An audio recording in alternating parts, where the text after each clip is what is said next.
Welcome to part 2 of our interview with Neil Dejkraisak, the founder and CEO of Jasberry, a social venture dedicated to changing the lives of rice farmers in Thailand. In this second part of our 3-part interview, you'll discover how Neil formed a partnership with one of the world's leading rice scientists to take his strain of purple rice, considered the most nutritious in the world, and use it to change the prosperity equation for farmers. Now, back to Neil. So I asked this question. I said, okay, so how are we going to find this? And I said, okay, I'm going to find the best rice scientists in the world, right? So it's a very simple concept. Scientists. And I said, well, we have Google. This was 2011, and we had Google. And it didn't take long. It took maybe 15 minutes of searching on Google. Okay. Luckily, the best rice scientist in the world is a Thai person and not French or Brazilian. So fortunately, it makes sense because we were the world's #1 rice exporter. And despite Thailand being the world's #1 rice exporter, our farmers are among the poorest in the world, which is very ironic. So I told my team, and I said, look, we need to send him an email, send him a letter. He worked for a university. We need to schedule this meeting. And it took 3 or 4 days and no replies. So we sent more letter, more email, no reply after a week. I said, okay, clearly this is not working. So I used my investment banking skill. So I found his mobile number, which is what investment bankers do all the time. And so I called him up, and he was in a meeting. I remember he said, who's this? And I gave a 30-second pitch of how I'm this, MBA student who's going to change the world through his innovation. Something along this line. He must have been like, what the fuck? Because this is, it is really random. I'm in a meeting. How did you get my number? And who the hell are you? That's funny. Yeah, and I'm like, you're going to help me change the world. This kind of conversation. And he must have been. You know what, Neil? I was going to say, it's so funny because from your perspective, you're probably thinking this guy must think this is crazy. But I bet she's never had a phone call like that. Oh yeah. So how can you not listen, right? It's like, yeah. I leave him hanging in suspense. And he must have been waiting, what are you gonna say next? I'm like, that's it. Can I talk with you more? And he came out of the meeting. He walked out of the meeting, and we were on the phone for more than an hour. And it was quite incredible. So the next day, I drove 3 hours to his house outside of Bangkok, in a province, and we spent 5 hours together. And I remember. For me, this is the greatest rice scientist in the world. He has accomplished everything there is to accomplish in the field of science, especially when it pertains to rice. And I remember the first question I asked him was not about his work or anything. I said, what is your goal in life? You asked him that? I asked him that. I walked in, and this guy, dress, very stylish and genius. And he's like, so what do you mean? And I said, what's your goal in life? And he thought about it. And he's like, what do you mean? And as if like he didn't understand the question. And I said, well, you are the best rice scientist in the world. There must be a reason. There must be a bigger reason why you're doing what you're doing every day. And surely your reason is not just to find the best innovation in the world. There must be something that drives you. And he said, and he thought about it. He's like, yeah, actually, I started this line of work because I want my innovation to help people. So I worked with rice for 30 years because, he came out with a rice breed that is resistant to flooding, is resistant to drought. Most incredible, and this is non-GMO, so it's through natural crossbreeding, and it takes up to 15 years to even develop one variety. So this guy, he's persistent. He said, look, I want my innovation to truly help people. So I asked him, I said, has your innovation helped people?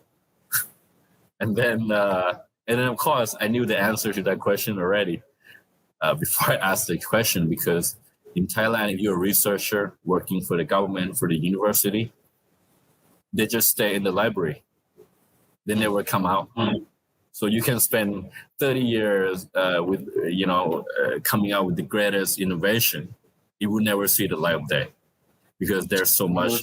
Was that the case with him? Yes.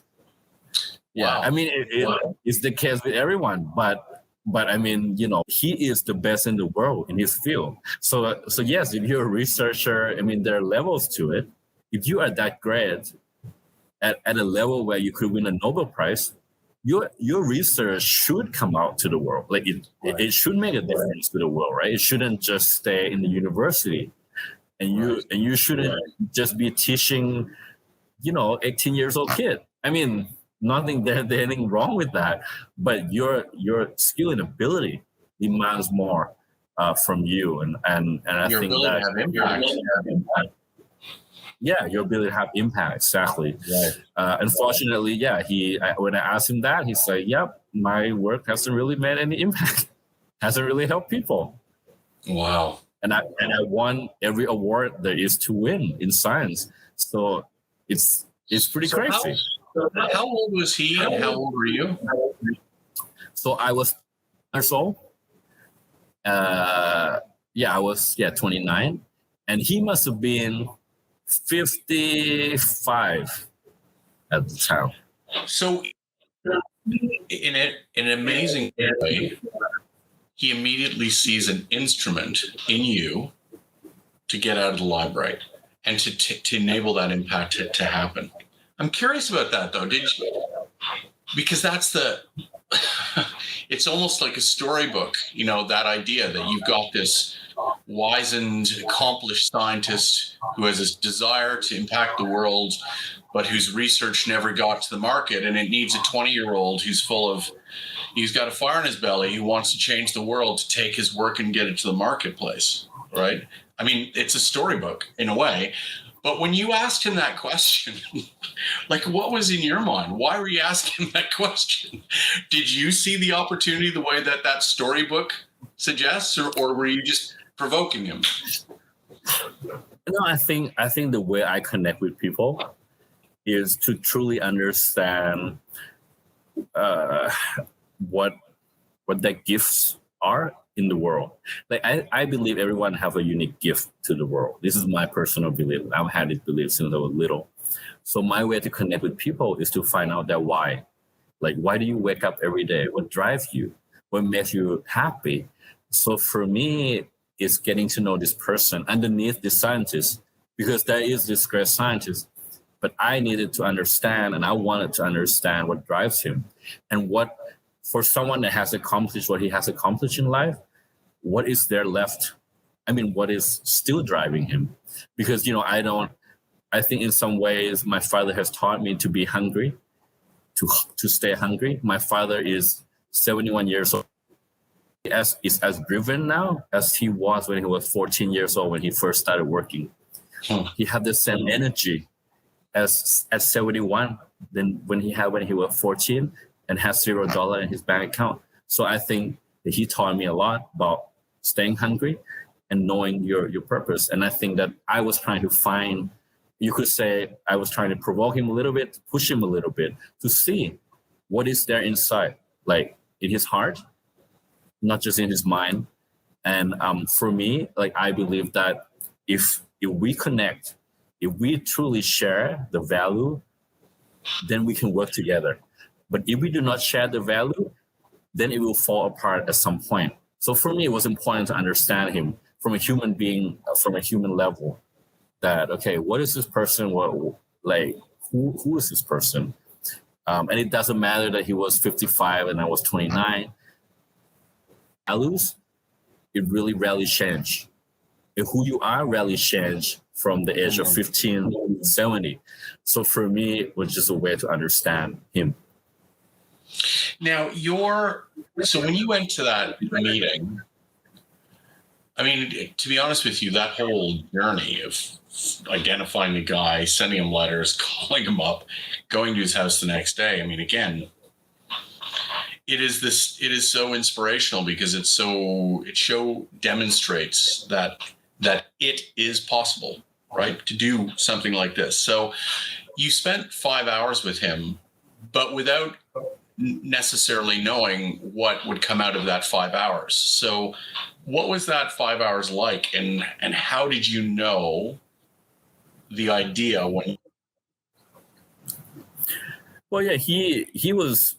I told him, I said, look, I have this idea in a social enterprise that would change the life of millions of farmers in Thailand and around the world. And I cannot do this without your help, because your innovation is what truly adds values. So anyway, he started going through his research, which are hundreds and thousands. And at some point I was like, well, I'm not the technical person here. So he started really going technical into all the scene. I said, look, okay, can we step back and, maybe just keep it simple? I mean, do you think there's any research that actually, so I said, okay, what's like your best research? What do you think is your best research? And he thought about it and said, yeah, actually, I developed this variety of rice, which I believe is the healthiest rice in the world. And I said, whoa, that sounds good. So you said you developed the healthiest rice in the world, the healthiest rice in the world. And so why is it so healthy? So he started explaining to me it had a low glycemic index, which, obviously food with high glycemic index, you have diabetes, high, starch to sugar conversion, incredible antioxidant level, 3 times higher antioxidant than blueberry, 7 times higher antioxidant than kale, compared to regular rice, 270 times higher antioxidant. So it's an incredibly nutritious, it's dark purple, it's beautiful rice. So the first thing I said was, okay, can I eat it? Because if it tastes bad, then no one wants to eat it. So we cooked the rice while we were talking. It takes about half an hour. Cooked the rice, I started eating it. And I said, oh my God, this is incredible. It's so delicious, aromatic. And I said, this is the idea. And he's like, this guy comes in. I listened to all the technical details and I was like, hey, if it doesn't taste good, no one's gonna want to eat it. So this started what I was thinking with the market. Yeah. So it was simple to me, like something that is healthy and delicious as food. People will always want to eat it because it's delicious and it's healthy. But the delicious thing has to come first, because Thai people, we are all about food. So that's why Thai food is so popular around the world. Yeah. We are so sensitive and picky with food. Actually, I don't know if you come to Thailand and you see Thai people order food, you will. It's like it doesn't look like they're ordering food. It looks like they're going to like a custom made tailor shop and ordering a perfect suit. This is how Thai people order food. So they will give you exact detail. Like, I want the noodle to be firm, but not too firm. And imagine the poor waiter who take the order. You have to remember, and of course they cannot remember the 10 requirements from each person, but this is very normal for Thailand, for Thai people. And so for me, I know that food is something that is super sensitive when it comes to taste and texture. So luckily, this rice was incredibly delicious and it's healthy. So I asked him, I said, look, if I start a social business, it's going to help farmers and going to take this rice to the world. Like, what do you think? And he's like, so how does that work? So I said, I'm going to write a business plan first. You can look at my business plan. If you're happy or not happy with it, then I'm going to start a company. Sorry, Neil, I was going to ask you, did you ever actually establish with him, did you ever ask him, what did you think when a guy, 29-year-old student, called you up out of the blue? Did you ever ask him what he thought when a 29-year-old student shows up at his house after all he's accomplished and asks him, so what's your purpose in life? Like, did you ever ask him in that moment, looking back, what he thought about this young guy that had walked into his life?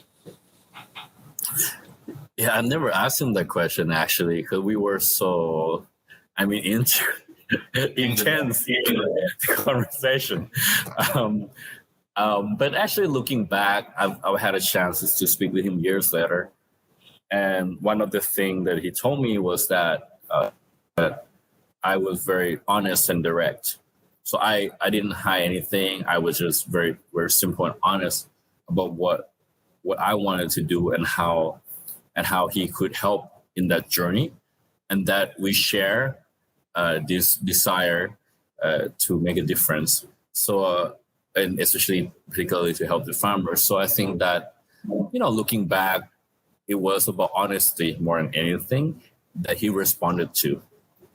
Because look, I understood that we may have spent 5 hours and wasted 5 hours of our life and go home, and nothing could have materialized. And that was a possibility, right? So. So what was the actual agreement you came to with him? It was, we didn't think about it through very well. Of course, we were just like, okay, you get the rice seed. I'm gonna find the farmer, and you teach them how to grow it. That was really at the basic level. And of course, we ran into a lot of problems after that. When you take it out to the real world, there's 100 different problems. And whether it's, the farmers did not believe in the project, or, we even have some farmers cheated us, stole the seed and never grew it and went and sell it to someone else. So it was like we went through a lot of these experiences. Did not go to the plan that we first thought. So I did, do the business plan and all that. But when I eventually started.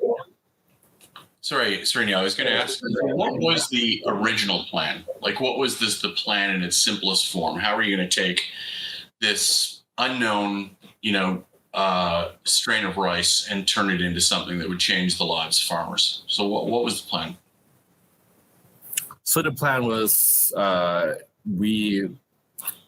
I would take some time, like 3 to 4 months, to go into the field, to get to know the farmers, to learn the value chain, the entire rice value chain from seed all the way to market. And after I do this research, we need a processing plant. We need a rice mill. So we actually have a rice mill because he works for an agriculture university, which is the largest agriculture university in Thailand. And they have like this little rice mill. Actually, the purpose of that rice mill was for students to come and study. And I said, this is perfect. So go to rice, we're going to bring the paddy rice to your mill in the university, and we can mill the rice and pack it here. So he's like, well, that let me talk to the university first. And anyway, so he had to do some homework on this side. And I remember the dean of the university was like, what, we're gonna sell rice? Like, this is actually, like, legally, I don't even know if the university could do that because they're set up as an education institution.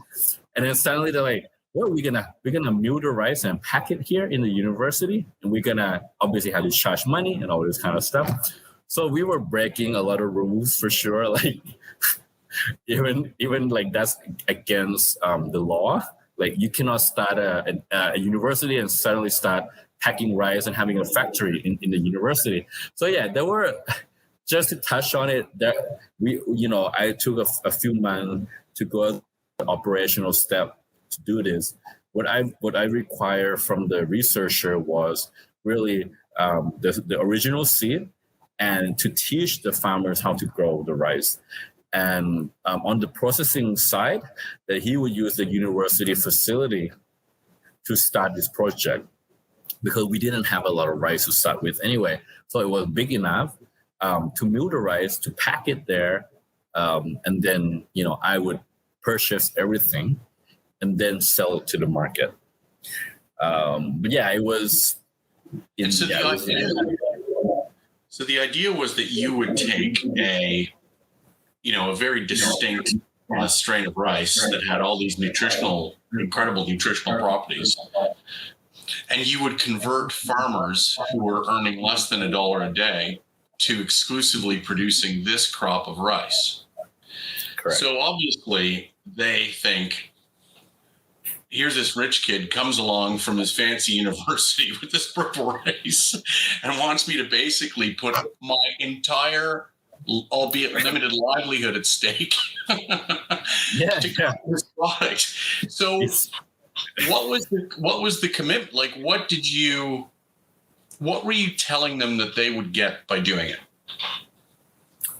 Yeah, like this is a lot more challenging than cold calling the researcher. Actually, this make the first part a walk in the park.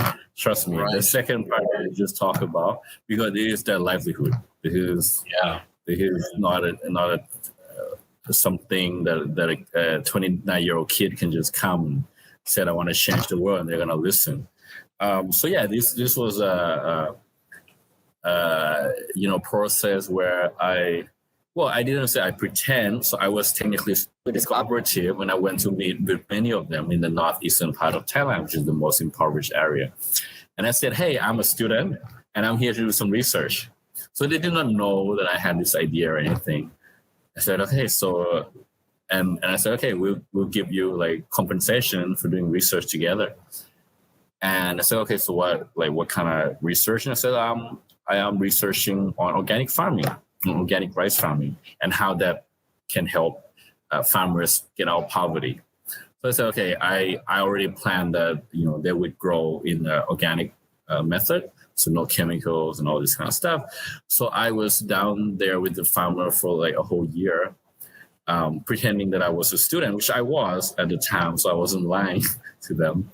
And I was actually like sleeping in the house, sleeping on the floor. One of the things that I learned there, because like a lot of people talk about social business and talk about changing the world, and you see this a lot in. I'm not going to criticize anyone here. It's just more that it's a mentality, right? Like, for example, in Nigeria and all these African nations, you have a lot of these NGOs there. And they're primarily from like San Francisco, rich white kids from Harvard. And they said, hey, I'm going to help African people. I'm going to work on education. I'm going to work on agriculture and all these kind of things. What always fascinated me is like, all this solution was not coming from the people, but coming from you. Did the people even want it? And what impact would it have on their community and their life?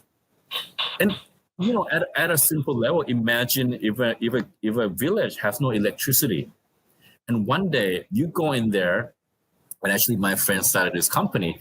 He had a water bottle, and he said, "This is all we need for light." So he built this organization where they put something inside this bottle of water, and it turned into a light bulb. And he helped millions of people. And I said, oh, incredible idea, right? But then how do they maintain the light? Do they need to pay for electricity? Is there replacement costs? What is it? Because I started thinking, like, if you give them this and it becomes the light, and then it breaks down, you take it away, it's even worse, because now they've had a test of it. So you're raising their expectation, you're changing the fabric of their community. So I always felt that for me, it was really important for me not to go down that route. So I decided to spend the first year just really understanding their life, understanding the moment they wake up to the moment they go to bed, what do they do? What does poverty feel like? Like when you say you earn less than $1 a day, it's just a number. You don't understand the daily challenges, right? How exhausting how exhausting it is to get that less than $1 a day. What, you know, what the impact it has on your children and their future, and what you eat. I mean, the whole, exactly. I mean, it's all encompassing. That less than $1 a day occupies your entire life. It's not an abstract thing. Absolutely right. It's amazing insight. So for me, like, I was like, I knew they're gonna see me as this kid who's, you know, well-to-do. He studied in Australia. He speaks English. He comes back to Thailand. He has this kind of, you know, like, I'm better than you mentality. Right. So so I needed to show that, you know what, I respect you as much as anyone in my life. You know, I truly want to be your friend. I truly want to be a part of your community. I want to understand you, so that I can understand better how we can actually help you. This is the end of part 2 of our 3-part interview with Neil. Click on part 3 to find out more about Neil's journey and the impact he's had on the lives of thousands of farmers only 9 years after launching his venture. And of course, we'd appreciate if you click like on this video and subscribe for more stories about the world of entrepreneurship.